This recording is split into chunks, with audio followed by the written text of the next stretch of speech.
슈퍼닥터 고병수가 간다! 안녕하십니까, 고병수입니다. 와. 자, 오늘부터 시작되는 이 프로그램은 제주도 사회의 여러 문제들을 점검하고 그 다음에 우리나라에서 벌어진 일들도 잠깐 다루면서 인문학적으로 여러 가지 얘기들을 좀 풀어나가는 그런 프로그램입니다. 오늘 첫 방송이니까 열심히들 해주시길 바라겠습니다. 자, 오늘 참가하실 분들을 소개해 드리겠는데, 강봉수 교수. 예. 안녕하세요. 제주대학교 강봉수입니다. 사범대에 있고요. 학교에서는 우리 교수들 모임인 진실과 정의를 위한 제주 교수 네트워크 거기 공동 대표를 맡고 있습니다. 감사합니다. 안녕하세요. 저는 제주도에 살고 있는 제주도민입니다. 몇 년간 살았어요? 저요? 29년 됐습니다. 예, 이렇게 오늘은 저와 그 두 분을 모시고 이야기를 풀어나갈 건데, 오늘 이야기는 아마 제주도 사회에서 제일 문제가 되는 그런 환경의 문제, 그 중에서 좀 시간이 지났지만은 비자림로의 문제를 좀 다뤄보도록 하겠습니다.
비자림로 공사 현장을 가보셨죠?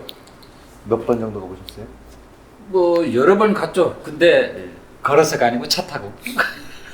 이렇게 최근에 네. 그 벌목하고 나서도 가보셨죠? 물론이죠. 그 전에도 그 길을 뭐 자주 이용하는 편은 아니지만 가끔 이제 다닌 적이 있고 정말 나는 그 아름다웠던 곳이다 그 기억을 갖고 있는데 그 공사 좀 벌목한 이후에 가보니까 정말 좀 무참하게 이게 모습이 변했더라고요. 흉물스럽고 보기 싫고. 최근에 가봤어요? 조은 씨는? 네, 좀 됐어요, 근데. 그 벌목하고 나서. 네네네. 나는 가장 최근에는 제가 성산에 좀 갔다 온 일이 있어가지고 이렇게 지나가면서 봤는데 이제 그 나무 벌목한 게 좀 시간이 좀 됐고 예. 또 이제 그동안 뭐 이렇게 이 비도 많이 내리고 해서 정말 뭐 지저분해지고 정말 그냥 보기에도 너무 좀 안타깝더라고. 지금은 공사가 중단됐는데 그런 것 중단 같아요. 이유가 어떤 거죠? 아마 그 공사가 아마 작년인가부터 이제 시작된 거잖아요. 2018년. 본격 예. 이제 공사를 하다가 중간에 우리 비자림로를 사랑하는 그리고 제주 지역 어떤 환경을 사랑하는 어떤 시민들이 상당히 중단을 요구해서 잠시 중단한 적이 있고요. 그러다가 그 도가 다시 또 강행을 해서 하다가 최근의 상황은 다시 멈췄는데 그 이유는 이제 거기에 이제 그 비자림로 환경 영향 평가 부분에서 뭔가 미비되고 잘못된 부분들이 이제 드러난 것 같아요. 그래서 잠시 지금 중단한 상태로 지금 알고 있습니다. 그럼 그 공사를 하는 이유는 뭡니까? 뭐 거기 뭐 길이 막히니까 이제 하는 거겠죠. 이렇게 보면은 이게 1차선이잖아요. 그냥 예. 2차선인데 그 전에 이제 교리도 있잖아요. 예, 예. 거기도 보면 이제 근로에서 이렇게 다니다 보면은 가끔 막힐 때는 있어요. 근데 그 막히는 때가 좀 이렇게 시간대가 있는 것 같아, 시간대. 그리고 또 이렇게 특히 이 관광의 성수기냐 아니냐 이런 때하고도 관련이 되는 것 같고, 그래서 아마 이제 그런 것들을 보면서 좀 교통이 좀 막힌다, 혼잡하다. 뭐 그게 가장 이 길을 넓히려고 하는 원래 하여튼 명목이었던 것이 아닌가 그런 생각이 듭니다. 제주 도민이시니까 득 씨는 만일 그 근처에 산다든지 그 지역 주민이라고 했을 때 그 정도 좀 막힌다고 그 길을 넓혀야 된다는 건 어떻게 생각하세요? 근데 그렇게 따지면 모든 도로가 다 넓혀야 되는 거 아니에요? 저희 퇴근 시간에 혼잡하고 뭐 이렇고 솔직히 제주 시내권만 가도 차 막히는 거는 되게 대수롭지도 않고 그런데 그 정도 막히는 것 때문에 뭐 확장 공사를 한다? 그럴 거면은 솔직히 제주도가 어쨌든 뭐 사람들이 자연 친화적인 거 그리고 이제 관광지로 많이 오잖아요. 그러니까 그러다 보면은 그 정도 혼잡 정도는 괜찮지 않을까 싶거든요. 그리고 저도 자주 다니는 건 아니지만 가끔씩 다니다 보면 저는 그렇게 막 여기가 엄청 밀린다, 막 정체 구간이다 이렇게 느껴본 적은 한 번도 없는 것 같아요. 그리고 저도 뭐 별로 그렇게 없는 것 같아요. 그런 얘기를 이제 나도 한두 번은 경험하긴 했지만 이게 정말 지금 그걸 해야 된다라고 주장하시는 분들이 혹은 도의 이제 그런 정도로 정말 막히고 있느냐, 나는 그게 상당히 좀 의심스럽다고 생각이 들고, 그것보다 더 문제는 뭐냐, 물론 길을 넓혀놓으면 그만큼 차는 다닐 거야. 근데 그 길이 왜 유명해졌느냐 이거지. 예? 만약에 그 길을 이렇게 넓히면은 그 길은 이제는 다른 그 길하고는 차이가 없어져 버릴 텐데. 차이가 없고 볼만한 그렇지. 거리가 못 되는 거죠. 거기가 비자림 로기 때문에. 예. 예. 이게 전국적으로 상당히 우리 한국에서 매우 유명한 어떤 그 아름다운 길이 뭐 10대 길인지 뭔지 모르지만 거기 포함되기도 하고 가장 그 중에서도 아름다운 길로 뽑혔던 곳이 여기란 말이에요. 근데 여기를 넓혀다 보면 사람들이 뭐로 가요? 지금 거기 막히는 이유도 거기가 아름다운 길이기 때문에 그 길을 관광객들이 많이 이용하기 때문에 거기가 잠시 막히는 거지. 성산읍에 건설되는 예. 지금 건설 논란이 있는 제2공항과 연계로서 그 비자림로를 확장하고 있다는 그런 말이 있는데 제가 듣기로 이제 그 비자림로를 이제 그 건설하는 도나 그 입장에서는 그거 상관없다 이렇게 얘기를 하고 있어요. 하고 있지만 그건 누가 봐도 그 길은 그쪽하고 연결될 수밖에 없잖아요. 네, 그죠? 네, 그냥 일부러 계획에 드러나게 안 하더라도 그거는 성산과 밀접하게 연결될 수밖에 없다. 그러니까 사실상 성산을 위해서 넓히는 거라고 봐도 무관한 측면이 난 있다 이렇게 생각하는 거죠. 아까 조은 씨가 얘기했듯이 그 도민으로서 그 정도 불편감은 이해할 수 있다 이렇게 했고, 그렇다면은 과연 그 아름다운 비자림로를 확장 공사를 해야 되는가 했을 때는 더 근저에는 더 깊은 곳에는 제2공항과의 연관성 이것이 있을 것이라는 생각이죠. 예, 그렇습니다. 네. 그리고 공사가 중단된 데에는 애기풀 색동굴이라든지 팔색조가 발견되는 그런 것들이 생겨서 공사가 중단되는데 공사가 다시 시작됐나요? 멸종 위기종들이 이렇게 드러나면서 좀 더 세밀하게 좀 검토할 필요가 있다라고 해서 지금 이제 그 검토 과정을 좀 거치고 있는 중이지 않은가.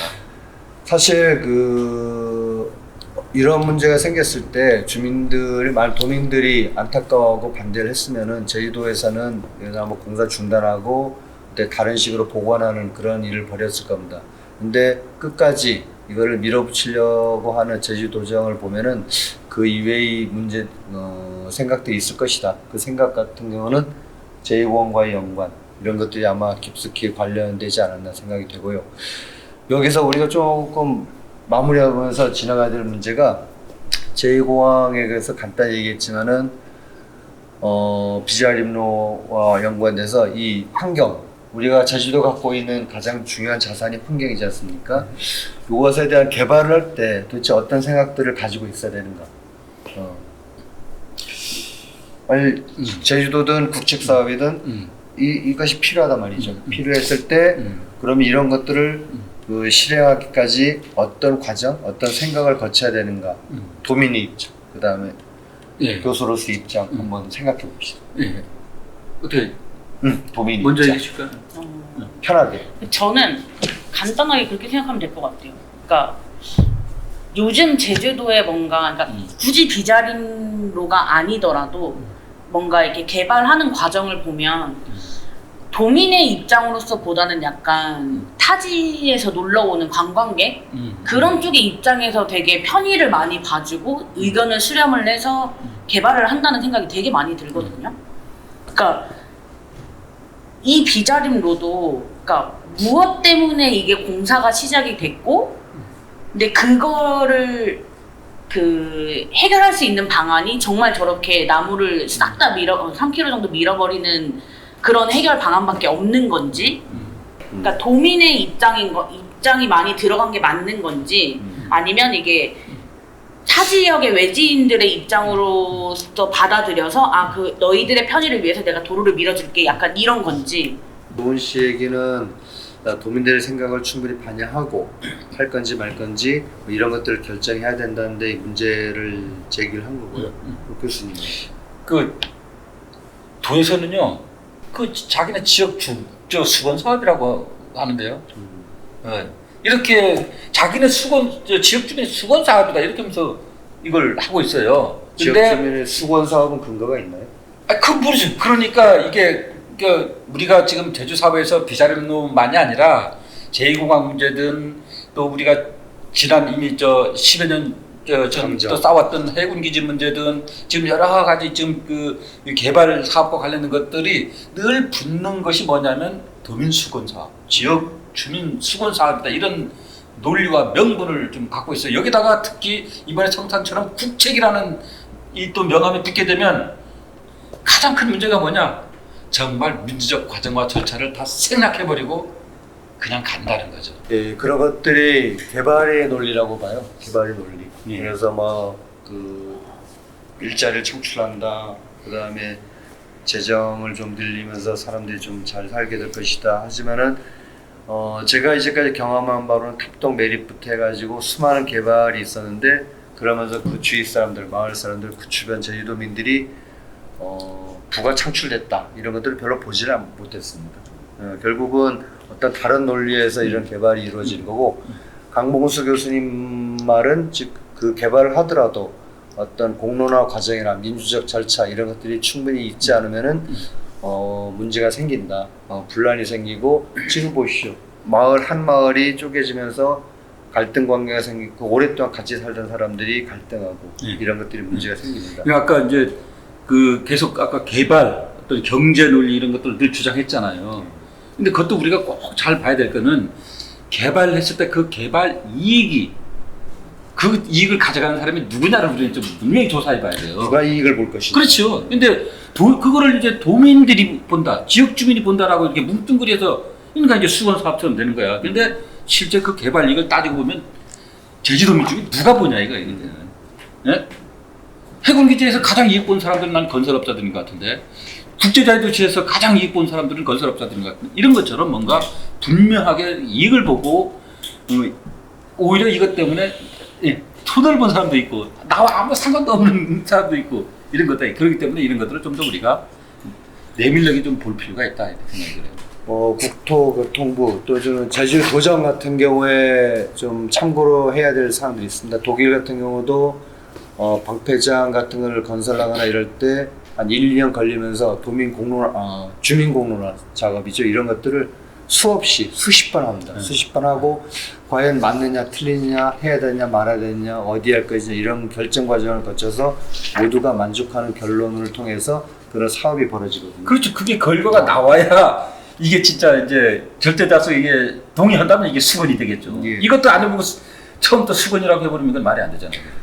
제가 저번에 읽었던 책은 포틀랜드라고 있습니다. 미국의 서부 도시인데 그 포틀랜드 같은 경우도 지역 개발을 인구 60만이고 우리랑 좀 비슷해요. 제주도랑. 근데 거기 섬이 아니지만은 거기서 개발을 하려고 계획을 5개년 계획할 때 주민 그 여론 수렴, 공청회 이런 걸 수십 번 했거든요. 그래서 모두가 그리고 땅을 내놓은 사람에게 어떤 혜택을 주고 그래. 또 지역 사람들의 이익을 될 수 있는 것들, 그다음 과연 환경 영향 평가 같은 걸 적절히 하면서 모두가 만족할 수 있는 그런 답을 내놓으면서 개발을 네. 하게 됩니다. 네. 이런 것들이 우리에게 한 번도 본 적이 없어요. 그러니까요. 이런 네. 것들이 문제인 것이고 네. 앞으로 어떤 일들을 하더라도 도민 수렴, 의견 수렴 과정, 그다음 공론화 과정, 그다음 철저한 환경 영향 평가 이런 여러 가지 것들이 잘 버무려서 개발이라든지 이런 것들이 이루어져야 된다고 봅니다. 네. 예. 앞으로 이 관련 주제를 몇 개 더 할 건데 더 재밌게, 더 유익하게 여러분들에게 다가가겠습니다. 예, 오늘 고맙습니다. 예, 수고하셨습니다.